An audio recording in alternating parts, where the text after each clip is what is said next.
नमस्कार दोस्तों, स्वागत है आप सभी का टीएलटी टूर गाइड में। दोस्तों, आज की इस वीडियो में हम बात करने वाले भारत के सबसे महत्वपूर्ण और श्रद्धेय तीर्थ यात्राओं में से एक चार धाम यात्रा के बारे में कि आप चार धाम की यात्रा कैसे करें, कब जाएं, यहाँ यात्राओं के दौरान कहाँ स्टे करें और खाने पीने के लिए क्या क्या सुविधा है, और साथ ही चार धाम की यात्रा के लिए आप रजिस्ट्रेशन कैसे करें और इस यात्रा को करते समय आपके पास कौन कौन सा सामान रखना जरूरी है, और 2024 में यह यात्रा कब से शुरू हो रही है। तो ये पूरी A to Z complete information आज मैं आप सभी को इस वीडियो में दूंगी और वीडियो के अंत में ये भी बताऊंगी कि आपका चार धाम की यात्रा करने में कुल कितना खर्चा लग सकता है। तो इसलिए इस वीडियो को बिना स्किप किए पूरा अंत तक जरूर देखिएगा ताकि आपको चार धाम यात्रा से रिलेटेड पूरी कंप्लीट इन्फॉर्मेशन मिल सके। तो चलते वीडियो को स्टार्ट करते हैं और बात करते हैं सबसे पहले भारत के सबसे महत्वपूर्ण तीर्थ यात्राओं में से एक चार धाम यात्रा के बारे में। यह हिमालय में स्थित चार पवित्र तीर्थ स्थलों यमुनोत्री, गंगोत्री, केदारनाथ और बद्रीनाथ की यात्रा है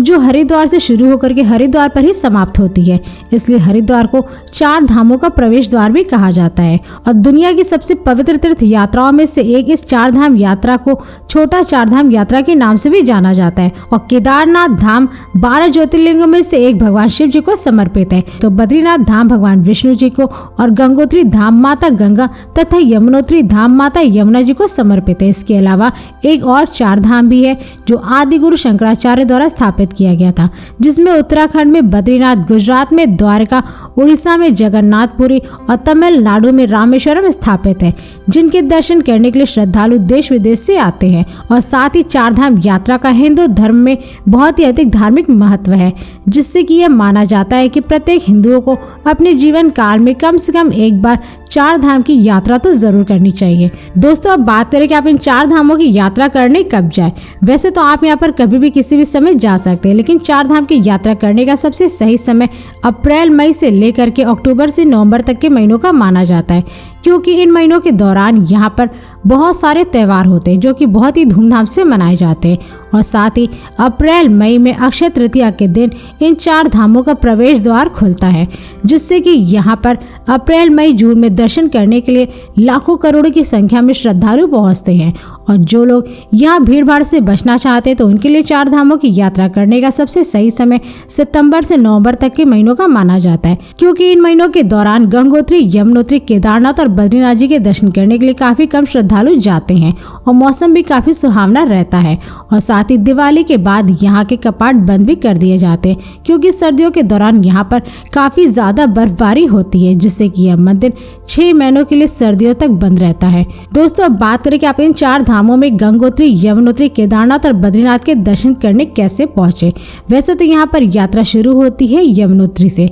जिसके लिए आपको सबसे पहले पहुंचना है हरिद्वार, क्योंकि यहीं से आपकी यात्रा शुरू होती है। तो दोस्तों, यदि आप हरिद्वार ट्रेन से जा रहे हैं तो यहाँ का निकटतम रेलवे स्टेशन खुद हरिद्वार रेलवे स्टेशन है, जो कि देश के विभिन्न शहरों के रेलवे स्टेशनों से रेल मार्ग द्वारा काफी अच्छी तरीके से जुड़ा हुआ है, जैसे कि आप दिल्ली, वाराणसी, चंडीगढ़, मुंबई, चेन्नई और बेंगलोर आदि जैसे शहरों के रेलवे स्टेशनों से ट्रेन पकड़ करके आप डायरेक्ट हरिद्वार रेलवे स्टेशन तक पहुंच सकते हैं। और हरिद्वार रेलवे स्टेशन से यमुनोत्री धाम की दूरी लगभग 233 किलोमीटर है, जबकि योग नगरी ऋषिकेश से लगभग 216 किलोमीटर है और देहरादून रेलवे स्टेशन से 117 किलोमीटर दूर है। और देहरादून रेलवे स्टेशन और योग नगरी ऋषिकेश के लिए बहुत ही कम ट्रेनें आती हैं, इसलिए अधिकतर टूरिस्ट हरिद्वार रेलवे स्टेशन पर ही उतरना पसंद करते हैं, क्योंकि इस रेलवे स्टेशन के लिए आपको हर एक देश के छोटे बड़े शहरों से ट्रेन की सुविधा मिल जाती है। तो दोस्तों, अब बात करें कि यदि आप चार धामों की यात्रा के लिए फ्लाइट लेते हैं तो यहाँ का नजदीकी एयरपोर्ट देहरादून में स्थित जॉली ग्रांट इंटरनेशनल एयरपोर्ट है,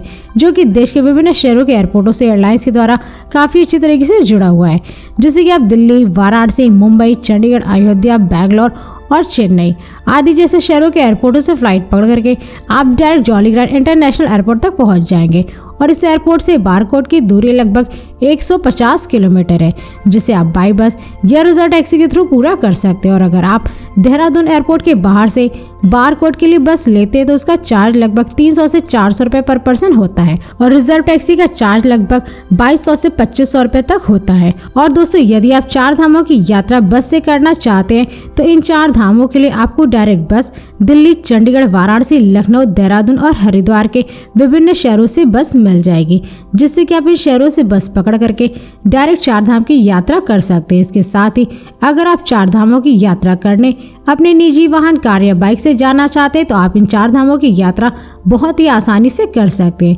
क्योंकि गंगोत्री, यमुनोत्री, बद्रीनाथ और केदारनाथ की सड़कें देश के विभिन्न शहरों से सड़क मार्ग द्वारा काफी अच्छी तरीके से जुड़ी हुई है। और साथ ही यहाँ के रास्तों पर आपको जगह जगह पर कई सारे प्राइवेट होटल, रेस्टोरेंट और पेट्रोल पंप आदि जैसी सारी सुविधाएं देखने को मिल जाएंगी, जिससे कि आप अपने निजी वाहन द्वारा रास्ते में खाते पीते मौज मस्ती करते हुए बहुत ही आसानी से गंगोत्री, यमुनोत्री, केदारनाथ और बद्री धाम की यात्रा कर सकते हैं। तो दोस्तों, हरिद्वार पहुंचने के बाद आप यमुनोत्री धाम की यात्रा कैसे करें? वैसे तो यहाँ पर अधिकतर श्रद्धालु हरिद्वार पहुंचने के बाद हर की पौड़ी में स्नान करके गाड़ी बुक करके निकल जाते हैं यमुनोत्री धाम के दर्शन के लिए। तो दोस्तों, हरिद्वार से गाड़ी बुक करके डे 1 में सबसे पहले आपको पहुंचना है बारकोट। दोस्तों, बारकोट वो जगह है जहाँ पर आपको स्टे करने के लिए रूम की सुविधा मिलती है और यहाँ पर आपको रूम 2000 से 3000 रुपये पर नाइट के हिसाब से मिल जाती है और धर्मशाला लगभग 500 से 600 रुपये में मिल जाएगा। और यहाँ रूमों का चार्ज इसलिए महंगा होता है क्योंकि ये 4 धाम की यात्रा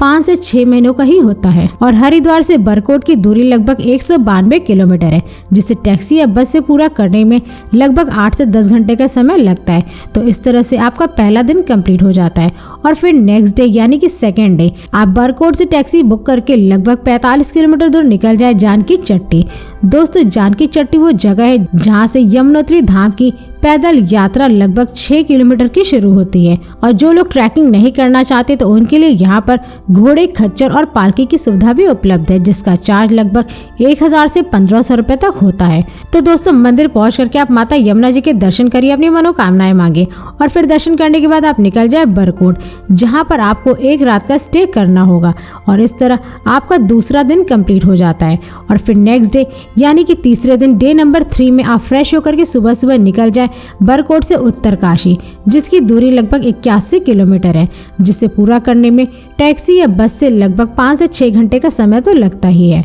तो दोस्तों, उत्तरकाशी पहुंचने के बाद आपको यहीं पर स्टे करने के लिए लगभग 1000 से 1500 रुपए में होटल और 400 से 500 रुपए में डोमेट्री की सुविधा मिल जाती है और साथ ही यहीं पर आपको बहुत सारे प्राइवेट होटल, रेस्टोरेंट और स्ट्रीट फूड वाले देखने को भी मिल जाएंगे, जहां पर आप जाकर के लगभग 100 से 200 रुपए में पर प्लेट भोजन कर सकते हैं और भोजन करने के बाद आप रूम में जाकर के रेस्ट कीजिए। इस तरह से आपका तीसरा दिन कंप्लीट हो जाता है और फिर नेक्स्ट डे यानी कि चौथे दिन डे नंबर 4 में आप फ्रेश होकर के निकल जाए उत्तरकाशी से गाड़ी बुक करके लगभग 98 किलोमीटर दूर गंगोत्री धाम के दर्शन करने के लिए। तो मंदिर पहुंच करके आप गंगोत्री माता के दर्शन करिए, अपनी मनोकामनाएं मांगे और दर्शन करने के बाद आप फिर से आ जाओ उत्तरकाशी, क्योंकि यहीं पर आपको 1 रात का स्टे करना है और इस तरह से आपका डे नंबर 4 यानी कि चौथा दिन भी कंप्लीट हो जाएगा। और फिर नेक्स्ट डे यानी कि डे नंबर 5 में 5वें दिन में आप निकल जाए फ्रेश होकर के उत्तरकाशी से केदारनाथ मंदिर के दर्शन करने के लिए। तो वैसे तो यहाँ पर दर्शन करने से पहले आपको सबसे पहले पहुंचना होगा उत्तरकाशी से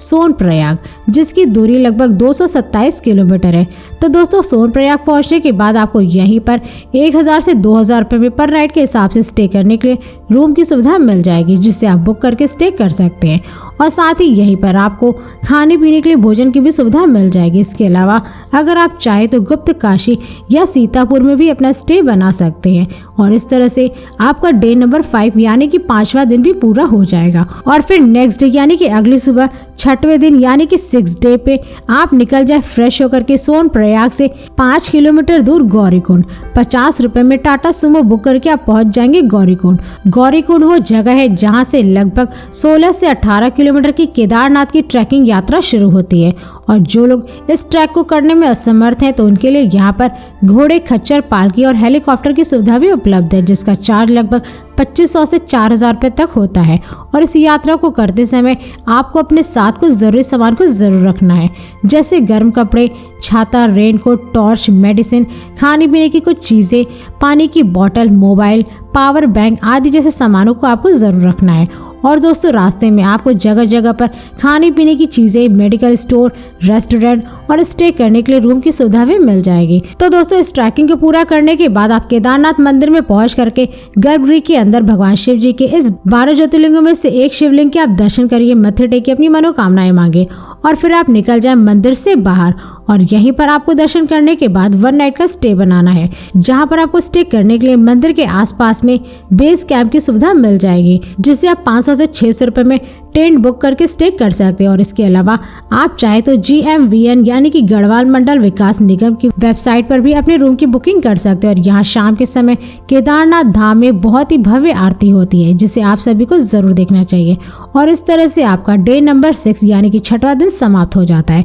और फिर नेक्स्ट डे अगली सुबह यानी कि डे नंबर 7 7वें दिन में आप फ्रेश होकर के केदारनाथ जी के दर्शन करिए और पीछे भीमशिला के भी दर्शन करिए। और यहाँ दर्शन करने के बाद आप लगभग 1 किलोमीटर का ट्रैक करके भैरव बाबा जी के भी दर्शन करिए। और फिर उसके बाद आपको जाना है यहाँ से सोनप्रयाग, क्योंकि सोनप्रयाग में ही आपको 1 नाइट का स्टे बनाना पड़ेगा। इस तरह से आपका डे नंबर 7 यानी कि 7वां दिन समाप्त हो जाएगा। और फिर नेक्स्ट डे अगली सुबह फ्रेश होकर के डे नंबर 8 में यानी कि 8वें दिन में आप निकल जाए सोनप्रयाग से सीधे 223 किलोमीटर दूर बद्रीनाथ धाम के दर्शन के लिए। तो दोस्तों बद्रीनाथ धाम पहुंच करके आप यहाँ पे स्टे करने के लिए अपने रूम की बुकिंग कर लें, क्योंकि यहाँ पर आपको रूम बद्रीनाथ धाम के आसपास बहुत सा मिल जाएगा, जिन्हें आप 1000 से 2000 में बुक करके यहाँ पे स्टे कर सकते हैं। इसके अलावा अगर आप चाहे तो GMVN की मदद से भी अपने रूम की बुकिंग कर सकते हैं। और इस तरह से आपका 8वां दिन भी समाप्त हो जाता है। और फिर नेक्स्ट डे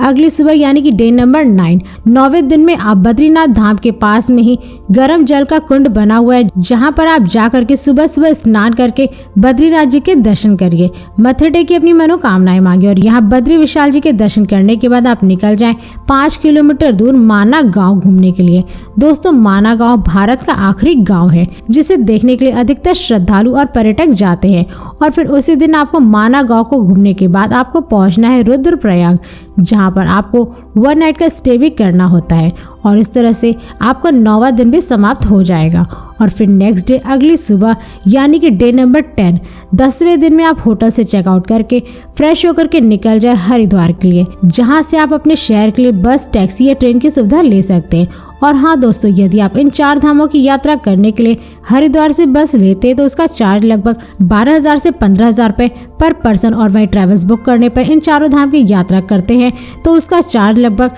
21,000 से 25,000 रुपये तक। और प्राइवेट टैक्सी का चार्ज लगभग 35,000 से 40,000 रुपये तक 10 दिनों का लगता है। और हाँ दोस्तों, यदि आप गंगोत्री, यमुनोत्री, केदारनाथ और बद्रीनाथ यात्रा से रिलेटेड और भी अधिक जानकारी चाहते हैं तो मैंने पहले से इन सभी के ऊपर एक अलग अलग वीडियो बना रखा है, जिसका लिंक आप सभी को मेरे वीडियो के डिस्क्रिप्शन में मिल जाएगा, जिसकी मदद से आप गंगोत्री, यमुनोत्री, केदारनाथ और बद्रीनाथ धाम की यात्रा बड़े ही आराम से कर सकते हैं। दोस्तों अब बात करें कि इन 4 धामों की यात्रा करने में आपको कुल कितना खर्चा लग सकता है। वैसे तो दोस्तों अगर आप 4 धामों की यात्रा करने के लिए 10 दिन और 9 रात की ट्रिप प्लान करते हैं तो इसमें आपका कुल खर्चा लगभग 20,000 से 25,000 रुपये पर पर्सन लग सकता है। मगर ये सारे खर्चे आपके ऊपर ही डिपेंड करते हैं, क्योंकि आप इन 4 धामों की यात्रा आप कैसे करेंगे, कहाँ कहाँ घूमेंगे, क्या क्या खरीदेंगे और केदारनाथ और यमुनोत्री धाम के दर्शन करने के लिए किस प्रकार की आप सुविधा लेते हैं, और इन 4 धामों की यात्रा करने के लिए आप किस राज्य और शहर से जा रहे हैं और स्टे करने के लिए आप किस टाइप का रूम बुक करते हैं, तो ये सारे खर्चे आपके ऊपर ही डिपेंड करते हैं। तो दोस्तों इस वीडियो को अब यहीं पर समाप्त करते हैं। और यदि ये वीडियो सभी को पसंद आई तो इस वीडियो को लाइक करें और चैनल को सब्सक्राइब जरूर करें। इसके साथ ही बेल आइकन जरूर दबाएं ताकि ऐसी मेरी नई वीडियोस आपके पास सबसे पहले पहुंचे। तो फिर मिलते हैं नेक्स्ट वीडियो में। धन्यवाद।